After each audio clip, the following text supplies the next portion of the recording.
3-4 કાર્યક્રમ હતા એટલે અમે થોડા લેટ થયા છે. એ બદલ તમામ વડીલશ્રી આગેવાનશ્રીઓનો અમે દિલથી માફી ચાહીએ છીએ. અમને થોડું મોડું થયું છે એટલા માટે.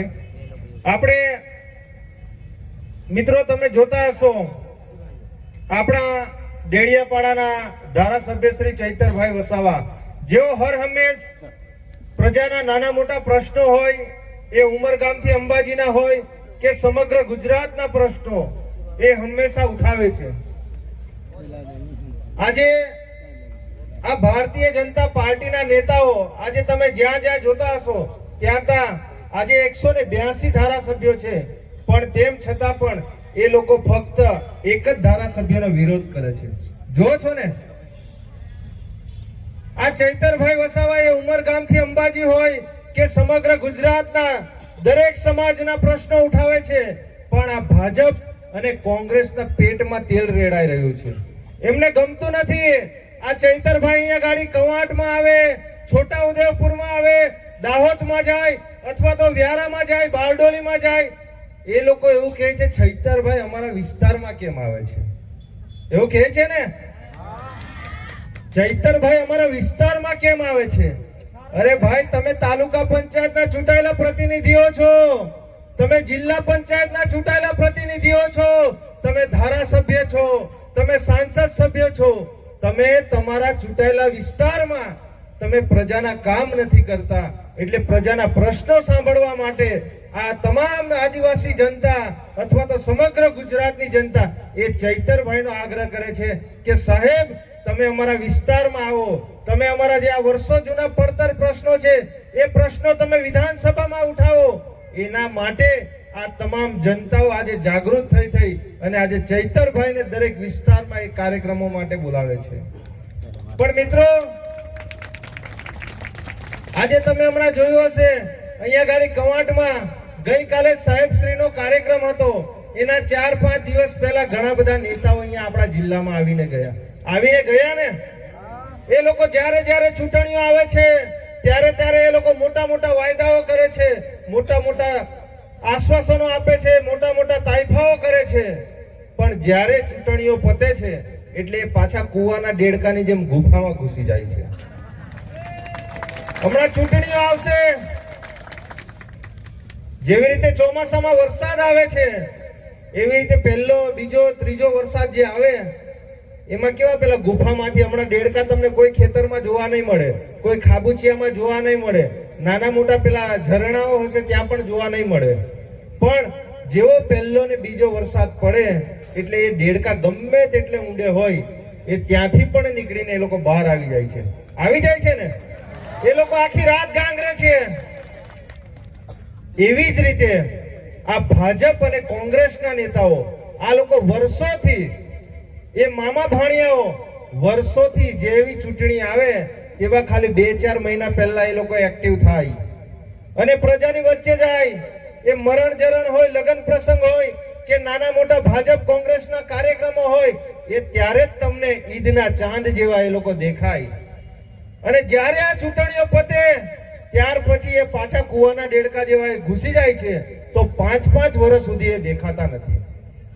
આજે આપણા વિસ્તારમાંથી ઘણા બધા તાલુકા પંચાયતના સદસ્યો હશે, જિલ્લા પંચાયતના સદસ્યો હશે, ધારાસભ્યો હશે, સાંસદ સભ્યો આપણા વિસ્તારમાંથી ચૂંટાઈને જાય છે. એ તમને દેખાય છે ખરા? તમે તમારા તાલુકા પંચાયતના સદસ્યને ઓળખો છો? તમે તમારા જિલ્લા પંચાયતના સદસ્યને ઓળખો છો? એ આપણા પ્રજાના પ્રશ્નો માટે દેખાય છે ખરા? પ્રજાના પ્રશ્નો ઉઠાવે છે ખરા? આજે આ ચૈતરભાઈ વસાવા એ તો 2022 થી આપણા ધારાસભ્ય છે, એ તો ડેડિયાપાડાના ધારાસભ્ય છે, પણ તેમ છતાં આજે ઉમરગામથી અંબાજી કે સમગ્ર ગુજરાતમાં એ દરેક સમાજના કોઈ પણ નાના મોટા પ્રશ્નો હોય, તમે આજે કોઈ પણ સોશિયલ મીડિયામાં તમે જોઈ લો, તમે ટીવી ચેનલમાં જોઈ લો, તમે યુટ્યુબ, ઇન્સ્ટાગ્રામ, તમામ જગ્યાએ આજે ચૈતરભાઈ વસાવા એને છોટાઉદેપુરમાં કાર્યક્રમ કર્યો, આજે ચૈતરભાઈ વસાવાએ કવાંટમાં કાર્યક્રમ કર્યો, આજે ચૈતરભાઈ વસાવાએ દાહોદમાં કાર્યક્રમ કર્યો, આજે ચૈતરભાઈ વસાવાએ બારડોલીમાં કાર્યક્રમ કર્યો. આજે આપણા જ વિસ્તારના સાંસદ સભ્ય છે જસુભાઈ રાઠવા, એ આજે 2 વર્ષથી ચૂંટાઈને અહીંયા આપણા વિસ્તારમાં ફરે છે. દેખાય છે ખરા તમને? એ જસુભાઈ રાઠવા અમારા નર્મદા જિલ્લાની જે નાંદોદ વિધાનસભા આવે છે એ ત્યાંના પણ સાંસદ છે.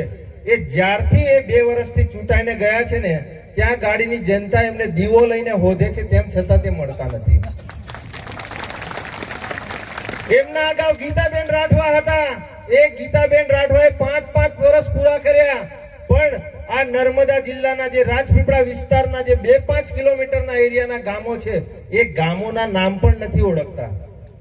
એ સાંસદ સભ્ય, વિચાર કરો, જેવા લોકોને આપણે સાંસદ સભ્ય બનાવે છે, આ ભાજપના સિમ્બોલ પર, આ કોંગ્રેસના સિમ્બોલ પર એ લોકો ચૂંટાઈ જાય છે, પણ એ લોકો 5 વર્ષ સુધી આ પ્રજાના પ્રશ્નોનું નિરાકરણ કરવા માટે કોઈ દિવસ એ લોકો રસ્તા પર આપણાને જોવા નથી મળતા.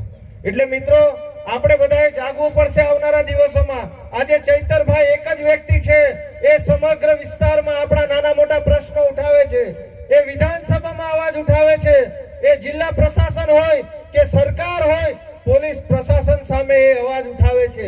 એમની પર આજે 19 જેટલી આપણા પ્રજાના પ્રશ્નોની સામે લડતા આ સરકારે એમની પર ખોટા આજે 19 FIR નોંધાવી છે. આ ધારાસભ્ય આજે 2 વાર જેલમાં જઈને આવ્યા છે. એમના ધર્મપત્ની ને પણ આ લોકોએ જેલમાં મૂકી દીધા હતા, પણ તેમ છતાં મિત્રો આજે આ ધારાસભ્યને આ ભારતીય જનતા પાર્ટી એ મિનિસ્ટરનું પદ આપવા કહે છે, એમને ભલભલી જાહેરાતો આપે છે, એમને લાખો કરોડો રૂપિયાની ઓફરો આપે છે, પણ તેમ છતાં આ ધારાસભ્ય શ્રી એવું કહે છે, મને જેટલી વાર તમારે જેલમાં મૂકવા હોય એટલી વાર તમે જેલમાં મૂકો, પણ હું આમ આદમી પાર્ટીમાં જ રહીશ અને આમ આદમી પાર્ટીમાંથી તમામ સમાજના જે પણ કઈ નાના મોટા પ્રશ્નો હશે, મારે સરકાર સામે લડવાનું થશે તો હું સરકાર સામે પહેલા ગોળી ખાવા માટે હું તૈયાર છું. ખાલી આપણે બધાએ એમનો સાથ સહકાર આપવાની જરૂર છે. મિત્રો, આવનારા દિવસોમાં તાલુકા પંચાયત, જિલ્લા પંચાયતની ચૂંટણીઓ આવે છે. આ ચૂંટણીઓમાં આપણે જેવી રીતે ધારાસભ્ય શ્રી તમામ વિસ્તારના પ્રજાના પ્રશ્નો ઉઠાવે છે, એવી જ રીતે આપણે પણ આપણા વિસ્તારમાંથી એવા પ્રતિનિધિને ચૂંટીએ જે આપણા રોડ, રસ્તા, જે પાણીની સમસ્યાઓ છે, જે આરોગ્યની સમસ્યાઓ છે, જે શિક્ષણની સમસ્યાઓ છે, જે રોજગારની સમસ્યાઓ છે, એવા પ્રશ્નોને ઉઠાવે એવા આપણા પ્રતિનિધિત્વને આપણે આ તાલુકા પંચાયત અને આ જિલ્લા પંચાયતોમાં આપણે બેસાડવાના છે. નહીતર તો આ અત્યારે સ્ટેચ્યુ ઓફ યુનિટી જે નર્મદા જિલ્લામાં બન્યું છે, વિશ્વની સૌથી ઊંચી પ્રતિમા, આજે ત્યાં ગાડી ઘણા બધા આપણા સમાજના લોકોએ આજે બલિદાન આપ્યું છે. આજે આપણા સમાજના લોકોએ જમીનો આપી છે. આજે ત્યાં ગાડી જેટલા પણ પ્રોજેક્ટો નવા આવે છે એમાં આદિવાસી સમાજના લોકોની જમીનો ગઈ છે. આજે આપણા સમાજના લોકો આજે ત્યાં ગાડી જોતા હશો તમે, આજે ટાવરો પર ચડી જાય છે, આજે એ લોકો રોડ રસ્તા પર આવે છે, આ પોલીસ પ્રશાસન દ્વારા એમને ડિટેન કરવામાં આવે છે, એમની પર લાઠીચાર્જ કરવામાં આવે છે, એમની પર ખોટી ફરિયાદો, FIR દાખલ કરી અને એ લોકો પર ખોટા કેસો કરવામાં આવે છે. મિત્રો, એવા દિવસો આપણા છોટા ઉદેપુરના ના આવે એના માટે તમે પણ જરા જાગતા રહેજો. નહીતર તો આ ભારતીય જનતા પાર્ટીના નેતાઓ હમણાં હાઇડ્રો પ્રોજેક્ટના નામે આપણા નસવાડી તાલુકામાં એ લોકો કબજો કરવાના છે. ખબર છે ને? એમાં આપણા 27 જેટલા ગામો ઉઠે છે. GMDC ના નામે આપણે આવનારા દિવસોમાં અહીંથી જમીનો જવાની છે. એવા તો ઘણા બધા પ્રોજેક્ટો આપણા ટ્રાઇબલ વિસ્તારમાં આવી રહ્યા છે. એટલે આજે કેવડિયાની વારી છે. આવનારા દિવસોમાં આપણા બધાની વારી ના આવે એની પણ તમે ચિંતા રાખજો. આજે તમે છત્તીસગઢમાં જોઈ લો, આજે મધ્યપ્રદેશમાં જોઈ લો, મહારાષ્ટ્રમાં જોઈ લો, આજે ગુજરાતમાં જોઈ લો, જ્યાં આપણો આદિવાસી વિસ્તાર વસેલો છે ત્યાં આ ભારતીય જનતા પાર્ટીની જે સરકાર બેઠેલી છે એ સરકારો આપણા લોકોની જે જમીનો છે એ જમીનો નહીં જેવી કિંમતમાં આજે એ લોકો અડાણીને અંબાણીને આપી રહ્યા છે. આજે આ હમણાં અંબાજીમાં જે ઘટના થઈ તમે જોઈને, એ બાબતે આપણા ધારાસભ્યશ્રી તમને વધારે કહેશે. વધારે ન કહેતા ઘણું બધું મોડું પણ થયું છે. આપણે સાહેબશ્રીને પણ આપણે સાંભળવાના છે. એ માટે અમે અમારી વાણીને વિરામ આપીએ છીએ. તે બાબત આપણે સાહેબ માટે એક જોરદાર નારો લગાવી દઈએ. તમામ મારા સાથી મિત્રો બે હાથની મુઠ્ઠી વાળી અને એકવાર જે આપણા વચ્ચે આપણા સાહેબ આવ્યા છે એના માટે એકવાર જોરદાર નારો લગાવી દઈએ. નહીંતર તો અહીંયા ભાજપ અને કોંગ્રેસના માણસોને આ નેતાઓએ મોકલ્યા હશે અહીંયા ગાડી જે સભા છે એ સભાને સાંભળવા માટે. અને અહીંયા ગાડી તમારી પાસે કેટલી એનર્જી છે, કેટલો ઉત્સાહ છે અને કેટલી તાળીઓ વાગે છે અને કેટલી આપણે ઉત્સાહમાં આપણે સાહેબના નારા લગાવીએ છીએ.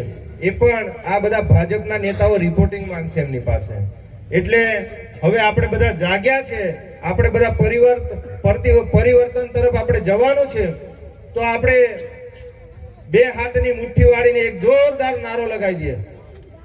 બોલો જય આદિવાસી. બરાબર બૂમ પાડજો. હા, પેલા પાછળ વાળા ભાઈઓ બરાબર બોલતા નથી. બોલો જય